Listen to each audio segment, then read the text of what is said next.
দেখবেন যে তারাই চলে আসবে। সুতরাং আপনারা যদি ছাত্র জনতার সত্যিকারের সরকার গঠন করতে চান, তাহলে আপনাদের এই বিষয়গুলো, যে সেলিব্রিটি ক্রিকেটার এই সমস্ত মানুষগুলোকে গ্রেপ্তার করে মিডিয়ার মাধ্যমে এটা দেখাতে হবে। আপনারা মব জাস্টিস করে কিছু করতে পারেন না। মব জাস্টিসের শিকার কেন হন? আপনারা যখন কথা বলেন ছাত্রদের কথা বলেন, ছাত্র জনতা আমরা কি ছাত্রের মধ্যে আছি এখন? আমরা কেন আন্দোলনে গিয়েছিলাম? আমরা একটা সংস্কার চাই।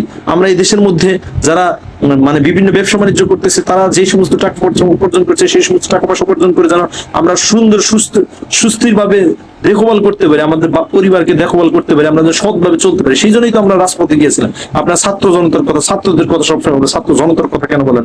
আপনারা কিভাবে বিচ্ছিন্ন হচ্ছেন? এই জিনিসগুলো কেন আপনাদের মাথার মধ্যে আসে না? কত বড় বড় সেলিব্রিটিদের কথা আমরা কতবার বললাম, সেই সমস্ত সেলিব্রিটি নিয়ে আপনারা কথা বলেন না। সেই সমস্ত সেলিব্রিটি কেন আপনারা আটকানোর চিন্তা করতেছেন না? এই কথাগুলো আমাদের ভিতর থেকে আসতেছে, এটা কোনো স্ক্রিপ্ট করা না। শেখ হাসিনা যেভাবে বয়ান দিতেছে, আপনারা সরাসরি শেখ হাসিনাকে বলেন